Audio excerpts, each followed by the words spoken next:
만왕의 왕으로 예루살렘에 입성하신 예수님, 온 땅의 왕이시지만 겸손하게 나귀를 타신 주님, 십자가를 지기 위해 한 걸음 한 걸음 담대하게 걸어가신 주님을 바라봅니다. 우리도 오늘 하루 끝까지 성부 하나님의 말씀에 순종하셨던 예수님의 모습처럼 하나님의 뜻에 순명하며 살기를 원합니다. 2000년 전에 주님의 행보를 따라가며 우리의 죄를 고백합니다. 주님은 이 땅에 참 하나님이셨지만 스스로 인자라 말씀하시며 한없이 낮은 사람의 아들로 사셨습니다. 그러나 우리는 한없이 나약한 사람의 아들이지만 모든 것을 다 할 수 있는 신의 아들로 살기 위해 얼마나 높아지고자 하는지 모릅니다.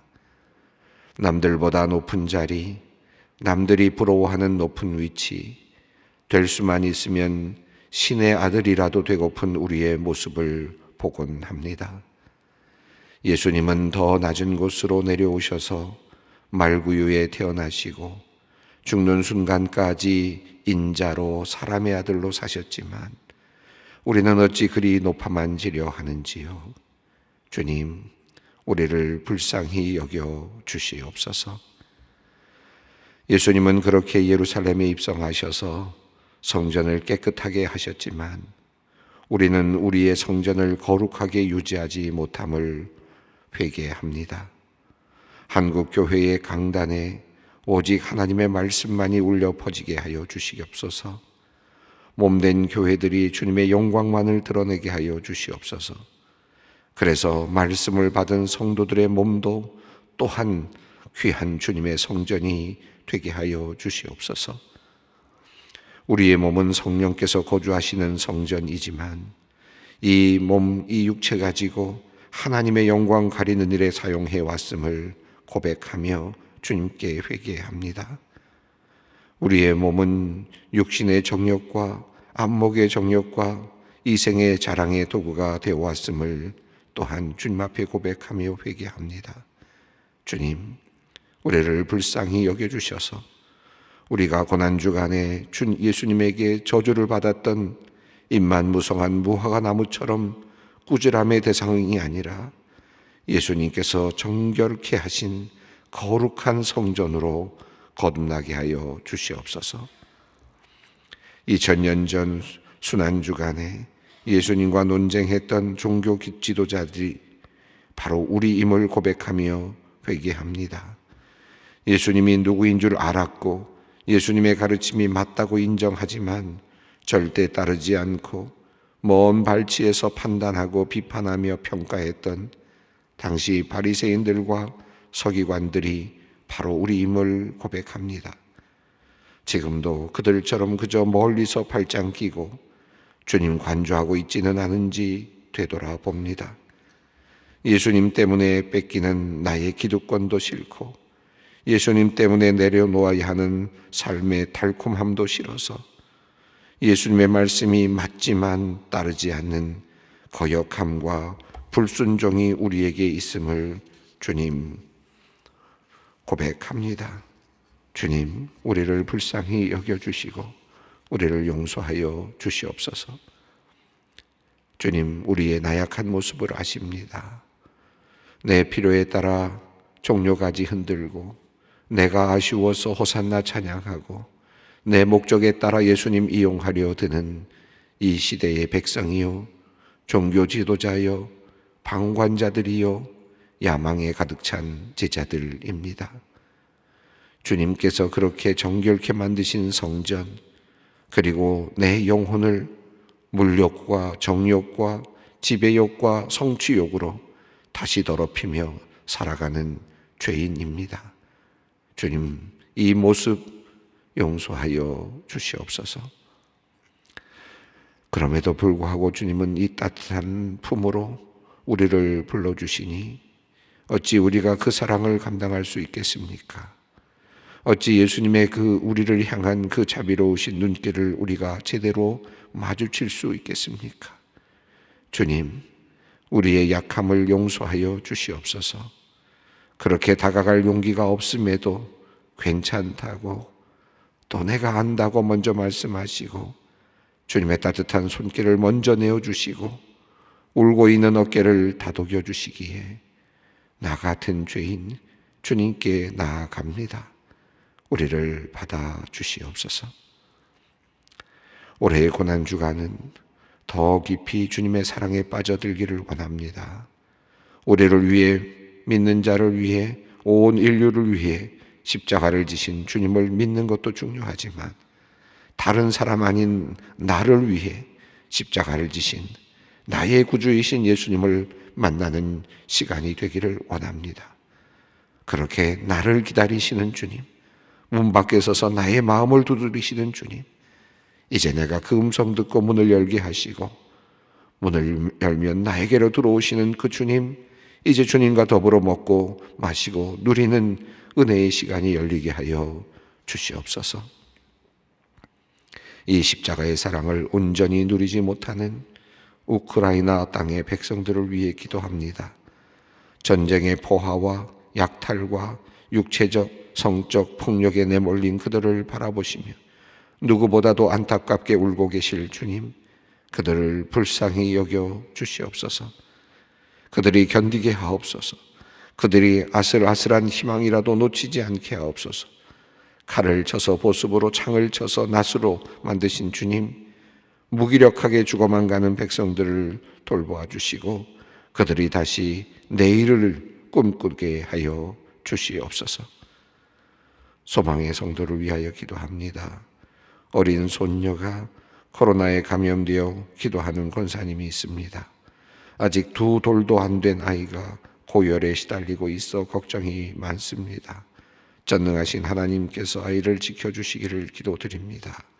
면역력을 강화시켜 주시고 이겨내게 하여 주시고 밝은 웃음 다시 되찾게 하여 주시옵소서. 온 가족이 한 마음으로 기도할 때에 주님의 돌보심을 분명히 경험케 하여 주시옵소서. 이 아침에 말씀으로 초대하여 주시니 감사합니다. 광야에서 길을 묻는 심정으로 주님 앞으로 나아가는 모든 사람들에게 주님 응답하여 주시옵소서. 말씀 속에만 살 길이 있음을 믿습니다. 오늘 우리에게 말씀하여 주시옵소서. 우리 주 예수 그리스도의 이름으로 기도드리옵나이다. 아멘. 오늘 말씀은 사무엘하 15장 24절로 30절 말씀입니다. 사무엘하 15장 24절로 30절까지 말씀 함께 봉독하겠습니다. 보라, 사독과 그와 함께한 모든 레위 사람도 하나님의 언약궤를 메어다가 하나님의 궤를 내려놓고 아비아달도 올라와서 모든 백성이 성에서 나오기를 기다리도다. 왕이 사독에게 이르되, 보라, 하나님의 궤를 성읍으로 도로 메어가라. 만일 내가 여호와 앞에서 은혜를 입으면 도로 나를 인도하사 내게 그 궤와 그 계신 데를 보이시리라. 그러나 그가 이와 같이 말씀하시기를, 내가 너를 기뻐하지 아니한다 하시면 종이 여기 있사오니 선히 여기시는 대로 내게 행하시옵소서 하리라. 왕이 또 제사장 사독에게 이르되, 내가 선견자가 아니냐? 너는 너희의 2 아들 곧 내 아들 아히마아스와 아비아달의 아들 요나단을 데리고 평안히 성읍으로 돌아가라. 너희에게서 내게 알리는 소식이 올 때까지 내가 광야 나루토에서 기다리리라 하리니라. 사독과 아비아달이 하나님의 궤를 예루살렘으로 도로 메어다 놓고 거기 머물러 있으니라.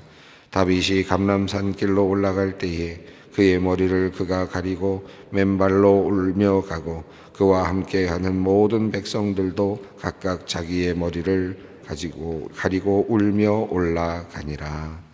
아멘. 어제 우리는 모세를 부르시는 하나님을 우리가 함께 살펴보았습니다. 하나님의 위대하신 계획을 우리가 이미 알 수 있는 그런 아주 중요한 하나의 단서였습니다. 하나님은 이스라엘 백성들을 보고 계셨고 그들의 아픔을 듣고 계셨고 또 그들을 구원할 사람을 찾고 계셨고 또 기다리고 계셨다. 라는 사실을 우리는 모세의 이야기를 통해서 살필 수 있었습니다. 이 모세를 기다리고 계시는 하나님, 또 이스라엘 백성들을 구원하실 그때를 기다리고 계시는 하나님의 모습을 우리가 살펴보았습니다. 이 모세는, 구약에 있는 이 나타난 모세는 예수 그리스도의 모형으로 그렇게 소개되는 매우 중요한 구약의 인물입니다.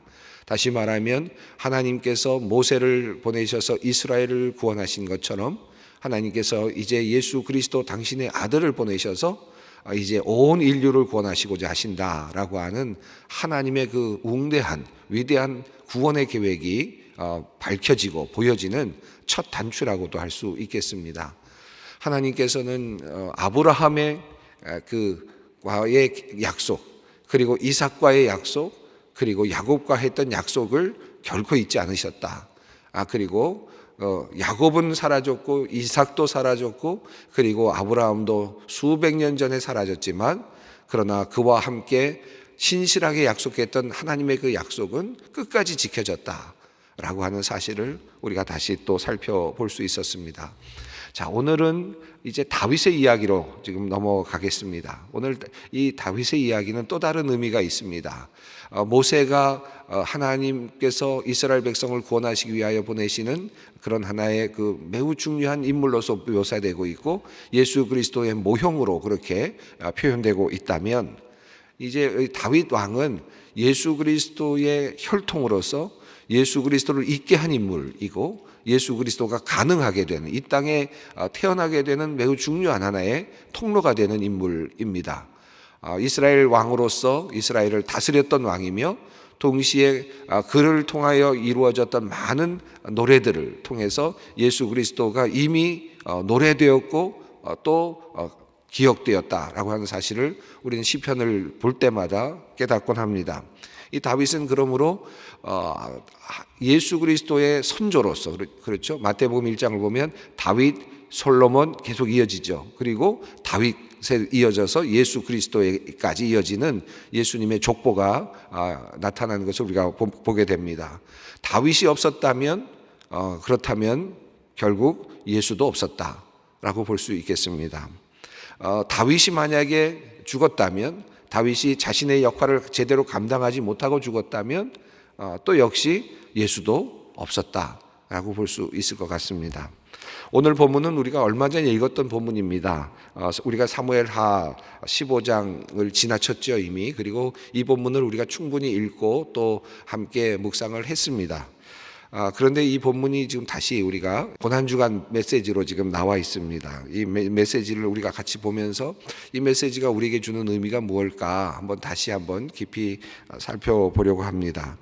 자, 지금 이 다윗의 이야기는, 이 본문은 여러분이 아시는 것처럼 위기 속에 있는 압살롬이 반역을 일으키고 반역 때문에 그가 쫓겨가는 장면이죠. 그래서 이제 감람산으로 올라가고 감람산길을 통과해서 그리고 이제 멀리 요단강을 건너가야 되는, 그리고 마하나임까지 이제 도망을 가게 되는 바로 그 출발 지역에 있습니다. 지금 막 예루살렘에서부터 지금 성으로부터 나와서 아주 위급하게 도망을 가야 되는 그와 같은 상황입니다. 여러분 그 영화 중에 터미네이터 영화 여러분 기억하시죠? 터미네이터 같은 경우에는 그 터미네이터를 그 우주의 인간들, 그러니까 AI와 같은 인간, 그 어떤 하나의 로봇들이 지배하는 세상. 근데 이 로봇들을 지배하는 세상에서 대항하는 어떤 한 사람, 영웅에 대한, 그 영웅을 죽이기 위해서 과거로 터미네이터들이 보내져서 그 영웅의 씨를 말리려고 하는 이제 그런 그 구조로 이 시나리오가 되어 있지 않았습니까? 그래서 그를 죽이면, 그러니까 그 영웅의 선조를 죽이면 영웅이 없다라고 하는 이제 그런 가설 속에서 터미네이터의 이야기가 전개되었던 것이죠. 마치 오늘 본문은 그런 것 같아요. 만약에 이 자리에서 이 위기 속에서 다윗이 없었다면, 다윗이 죽었다면 어떻게 됐을까? 물론 이제 솔로몬이 태어난 상태이기 때문에 어떤 또 다른 역전이 일어났을 것이고 어떤 하나님의 뜻은 이루어졌을 수도 있겠지만, 이 장면에서 우리가 느껴지는 것은 다윗의 위기는 결과적으로 하나님께서 이어가시려고 하는 구속사의 위기다라고 볼 수 있겠습니다. 다윗이 죽는다는 것은, 다윗이 무너진다는 것은 이 자리에서 하나님의 큰 원대하신 구속사가 사실 중단될 수 있는 그런 위기였다라고 그렇게 볼 수 있겠습니다. 반드시 다윗이 살아야 되고 반드시 다윗이 이제 다시 왕권을 회복해야만 되는, 그래야 먼 미래에 예수 그리스도를 통하여 이제 하나님의 그 구속의 역사가 이어질 수 있는 이와 같은 하나의 위기 지점에 있었다라고 할 수 있겠습니다. 그런 관점에서 오늘 본문을 보면 조금 더 흥미로운 그런 관점들을 찾게 됩니다. 자, 여러분, 사독과 함께한 그런 지금 레위 사람들이, 그리고 아비아달이 이제 성에서 나오는 장면입니다. 이미 우리가 전에 읽었지만 24절 한번 다시 보겠습니다. 보라, 사독과 그와 함께한 모든 레위 사람도 하나님의 언약궤를 메어다가 하나님의 궤를 내려놓고 아비아달도 올라와서 모든 백성이 성에서 나오기를 기다리도다. 자, 이제 다윗이 급히 지금 움직이려고 하는데요, 도망을 하려고 하는데 사독과 아비아달 제사장들이 함께 나왔습니다. 또 함께 나왔을 뿐만 아니라 하나님의 언약궤도 가지고 나왔습니다. 하나님의 언약궤라 하는 것은 하나님의 임재의 상징이죠. 하나님께서 함께 하신다라고 하는 하나의 징표입니다. 자, 그것을 들고 나왔다. 가장 중요한 그 물건을 가지고 나왔다. 하나님을 함께 가지고 나왔다라는 의미도 되겠습니다. 자, 25절 말씀을 다시 또 읽습니다. 왕이 사독에게 이르되 보라, 하나님의 궤를 성읍으로 도로 메어가라. 만일 내가 여호와 앞에서 은혜를 입으면 도로 나를 인도하사 내게 그 궤와 그 계신 데를 보이시리라. 자, 다윗이 움직일 때, 도망갈 때 하나님의 궤를 함께 가지고 가는 것은 매우 상징적인 의미가 있고요, 또 한 걸음 더 나아가서 실제적인 의미도 있습니다. 여러분이 아시는 것처럼 사사시대 그 이전 하나님의 궤와 관련된 많은, 그 이후에 하나님의 궤와 관련된 이야기들을 우리가 알고 있듯이 하나님의 궤가 있는 곳에서 승리가 일어났던 그런 일들이 많이 있었죠. 그러니까 하나님의 궤를 가지고 나간다는 것은 하나님을 가지고 나가는 것과 같은 의미이죠. 물론 하나님은 아닙니다. 그러나 하나님을 모시고 나가는 것과 같은 하나의 상징적인 의미가 있는 것이 하나님의 궤입니다. 그러니까 다윗은 아무리 급해도 이 하나님의 궤를 가지고 나가는 것은 매우 중요한 일이었다고 생각합니다. 마치 왕이 도망을 가면서 국세를 가지고 나가는 것과도 같은, 그와 같은 가치 있는 일이 바로 하나님의 법궤를 가지고 나가는 일이겠죠. 그 마음을 알았는지 사독과 아비아달이 그렇게 하나님의 궤를 가지고 나왔던 겁니다. 그런데 왕이 말합니다. 어찌 그렇게 말했는지 우리가 알 수는 없지만 매우 중요하게도, 매우 의미 있게도 그는 하나님의 궤를 다시 예루살렘으로 돌려보내라고 합니다. 그리고 나서 그는 말하기를 여호와께 내가 은혜를 입으면 나는 다시 돌아올 것이다. 그리고 그 궤를 내가 다시 볼 수 있게 하나님께서 해 주실 것이다 라고 그렇게 말씀합니다. 26절은 이어지는 내용입니다. 그러나 그가 이와 같이 말씀하시기를 내가 너를 기뻐하지 아니한다 하시면 종이 여기 있사오니 선히 여기시는 대로 내게 행하시옵소서 하리라. 자, 하나님께서 만약에 그렇게 하시지 않는다면 또 나는 그것도 받아들이겠다. 자, 25절과 26절 이야기 속에서 우리가 하나 한 가지 알 수 있는 것이 있습니다. 과거에 다윗 왕은 하나님의 법궤를 자신의 예루살렘 성으로 모셔오는 일에 상당히 열심히 했습니다. 그것이 하나의 상징적인 의미가 있었고 또 통치하는 데도 큰 의미가 있었기 때문이었을 것입니다. 더 나아가서 신앙적으로도 하나님이 나와 함께 하신다라고 하는 그 마음이 그 법궤가 옆에 있다는 것만으로도 충분히 일어나고 있었을 것입니다. 또 이후에 다윗은 하나님의 그 법궤가 그저 장막에 있는 것이 아쉬워서 하나님의 성전을 짓겠다고까지 이야기할 정도로 하나님의 그 궤를 귀하게 여겼던 사람이죠. 자, 그런데 그는 이 위기의 선상에서 하나님의 궤를 가져가지 않겠다라고 말합니다. 저는 이 자리가 바로 이 귀한 이 순간이 다윗에게 있어서 신앙적인 한 번의 또 다른 업그레이드가 있었다고 저는 생각합니다.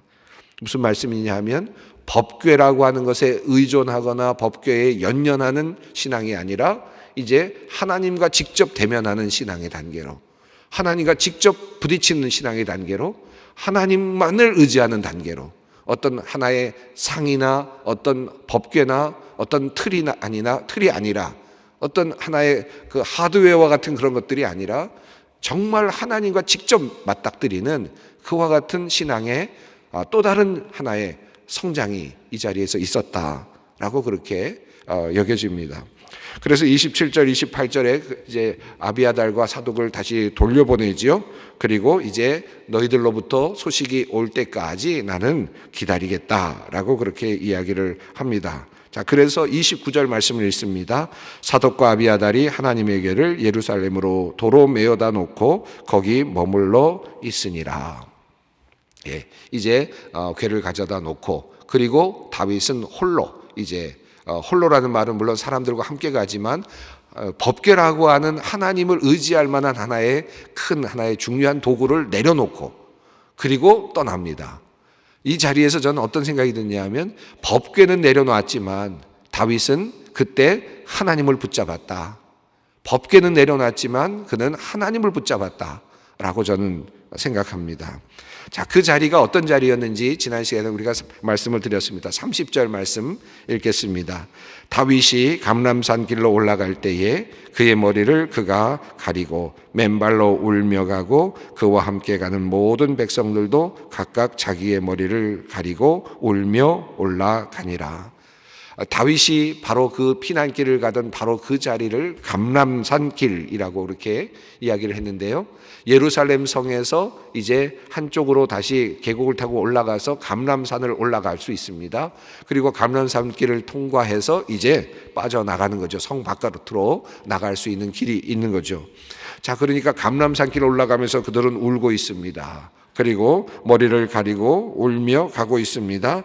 그렇게 지금 처절하게 이 감람산을 지나가고 있습니다. 수백 년이 지난 후에 그 자리에 예수님께서 계시죠.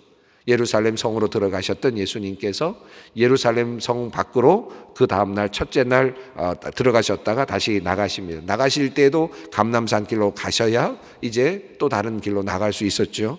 그리고 예수님께서는 감람산에 올라가셔서 결국 마지막 기도를 드리시죠. 자신의 운명을 완전히 맡겨드리는 기도를 드리고 하나님의 뜻에 순복하는 그런 기도를 드렸습니다. 바로 이 감람산입니다. 다윗이 그곳을 지나가고 있고, 그리고 수백 년 후에 바로 그를 통해서 태어난 귀한 아들이죠. 하나님의 아들, 바로 예수 그리스도께서 그 감람산에서 또다시 하나님께 자신의 운명을 맡기면서 하나님께 기도하고 있는 그런 장면입니다. 흥미로운 것은 이 이야기를 쭉 읽어가다가 제 마음속에 이런 생각이 들었습니다. 이 둘째 날 예수님께서 지금 예루살렘에 들어오셔서 둘째 날 하셨던 일들이 있었어요. 예수님께서 하셨던 일들이 있었는데, 첫째 날 하셨던 일들이 첫 번째 성전을 깨끗하게 하셨던 일이었고요. 그리고 무화과 나무를 저주하시는 내용이 있었습니다.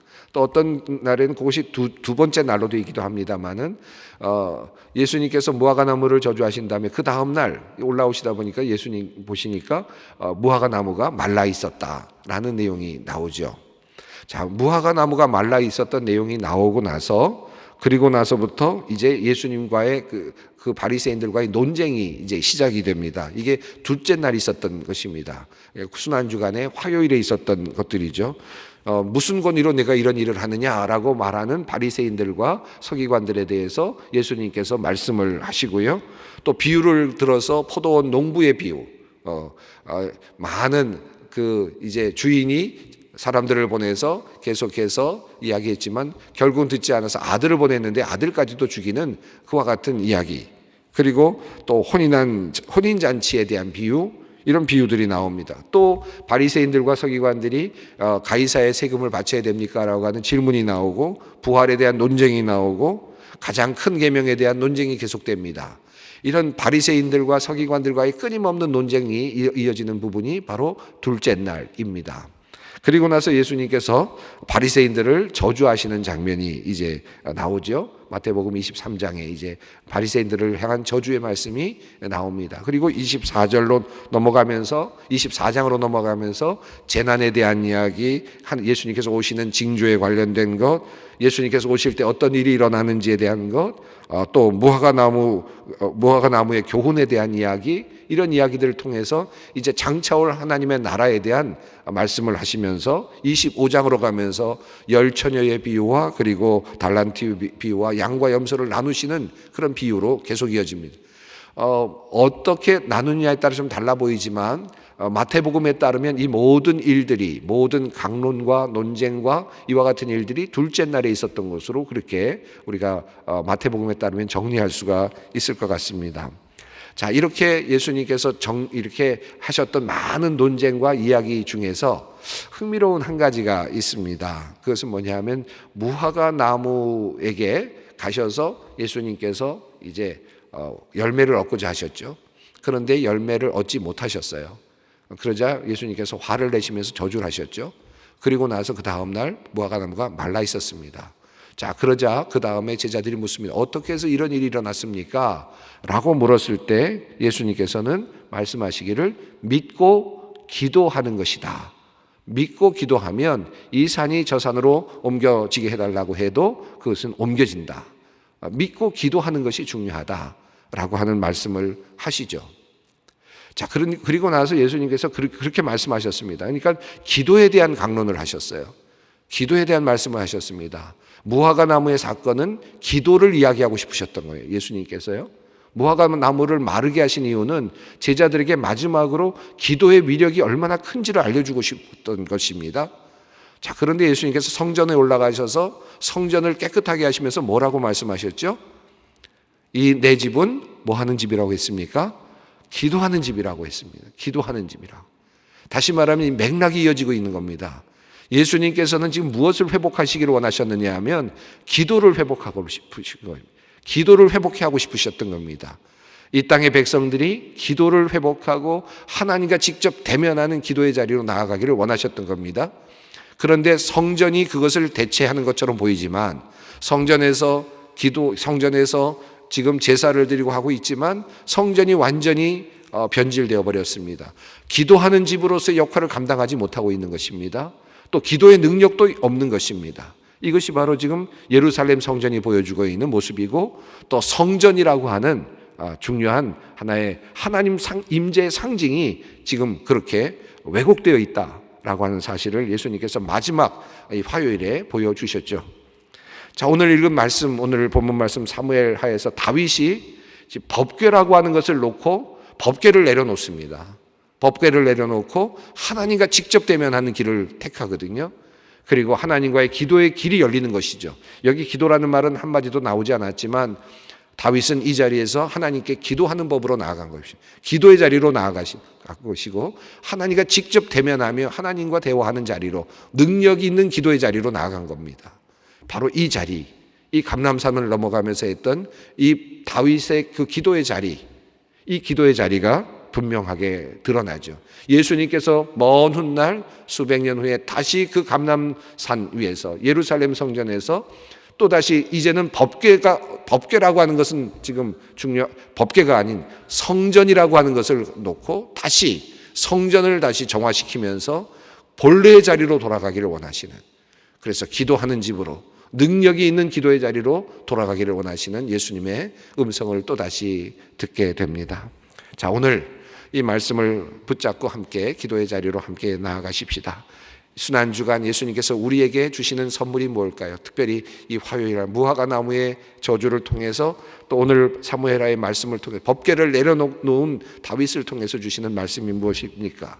결국 하나님께 직접 나아가는, 하나님과 대면하는 기도의 자리, 능력이 이루어지는 기도의 자리로 나아가기를 원하시는 하나님의 마지막, 예수님의 마지막 소원, 그것을 우리가 함께 오늘 붙잡기를 바랍니다. 함께 기도하겠습니다.